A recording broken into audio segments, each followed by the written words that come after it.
Qual é a mentalidade do reino por trás de uma fala de Jesus descrita em Mateus 4,19, que diz assim: E disse Jesus: sigam-me e eu os farei pescadores de homens. Por que é que Jesus estava usando este comparativo com pescadores para falar dos discípulos, para falar da nossa vida hoje? Quando nós buscamos entender o conceito hebraico dessa palavra pescadores, nós vamos encontrar o termo dayajin, que significa aquele que busca. Quando passamos a olhar através desta mensagem, aquele que busca, como um contexto espiritual, ou um olhar espiritual, uma visão profética, passamos a olhar a função de um pescador. Todo pescador, a função dele é trazer os peixes da profundeza para a superfície. Olhando isso de uma maneira espiritual, entendemos que todos os homens, quando carregam um propósito, uma missão de Deus, eles estão trazendo as pessoas das profundezas, do abismo, da escuridão, para a luz, que é a manifestação do reino dos céus. Então Jesus usa o comparativo pescadores justamente para entender que todos aqueles que carregam a presença do Senhor, que estão alinhados com o propósito de Deus, eles estão levando as pessoas das profundezas, que é a ignorância espiritual, para a revelação, que é a luz. E aí, olhando para isso, nós vemos os comportamentos que Jesus descreve para formar essas pessoas, que são capazes de carregar essa missão, que é transformar as trevas em luz. O primeiro ponto que Jesus traz, ele diz que vos farei, ele dá um comando. Quando ele usa este comando de vos farei, ele está dizendo algo para nós que é sobre preparar. Todos nós vamos ser preparados para entrar no reino dos céus. Por isso que não existe um outro caminho a não ser Jesus para acessar o reino dos céus. Em outro texto ele vai falar aqui: eu sou o caminho, a verdade e a vida, ninguém vai ao Pai a não ser por mim. Então quem prepara o caminho ao reino dos céus é Jesus. Jesus é a preparação desse caminho. Quando nós olhamos para isso, nós vemos aqui a verdadeira mentalidade de um líder.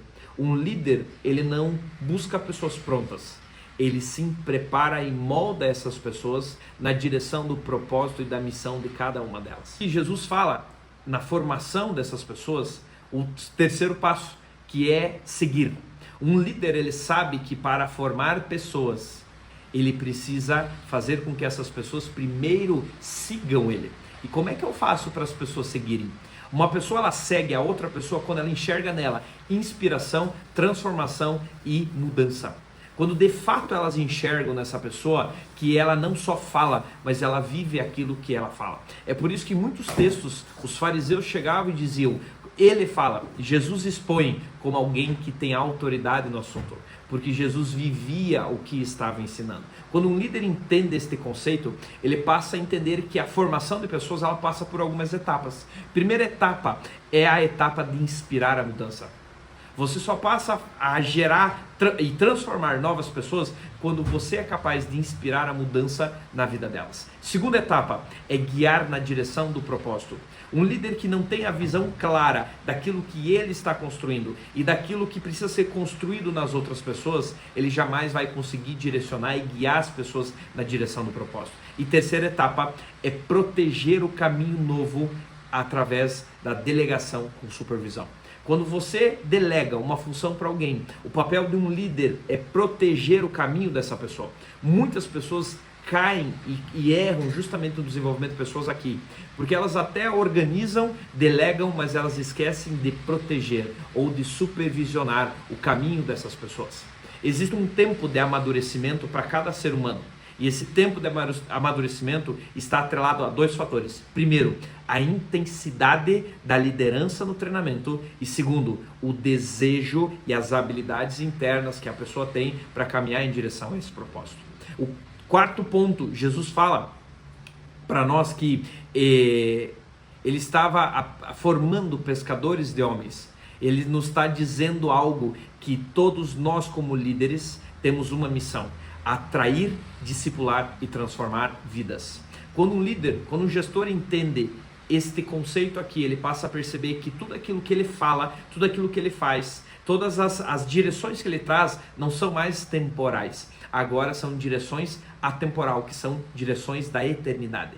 Quando o líder está dentro do propósito eterno, na formação de pessoas, toda a movimentação dele não é mais terrena, agora é uma movimentação eterna. Como é que eu reconheço se alguém está se movendo de acordo com uma direção eterna ou se a pessoa está se movendo a uma direção temporal, que é uma direção do abismo? Simples. Você já deve ter visto pessoas que, quando formaram gente, essas pessoas saíram, ela ficou chateada, reclamou, murmurou e falou que nunca mais ela direcionaria alguém ou treinaria outras pessoas. O fato é que essa pessoa estava com a mentalidade do abismo, porque ela estava formando pessoas para ela mesma e não para o reino dos céus. Aqui está a grande diferença. Um líder que está conectado à eternidade, ele não está formando pessoas para si, ele está formando pessoas para o reino. E quando ele forma pessoas para o reino, toda a movimentação dele não é mais uma movimentação terrena, agora é uma movimentação eterna. O que este líder fala, direciona, treina, expõe, move as pessoas, não é só sobre a pessoa que ele está treinando, é sobre uma geração, porque é assim como Deus olha para nós. Deus não nos vê como único, mas Deus vê nós como uma geração, sobre tudo aquilo que nós vamos fazer, aquilo que nós podemos fazer na eternidade.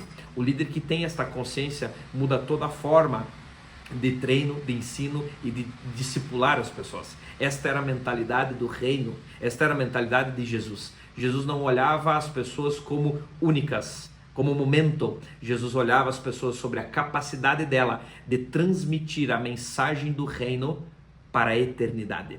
Quando nós olhamos para isso, isso só passa a acontecer quando tem algo que é justamente a confiança e a dependência em Deus para fazer todas as coisas. Então você só passa a poder exercer a mentalidade e o propósito de reino quando você está conectado à fé, à visão e ao propósito da eternidade.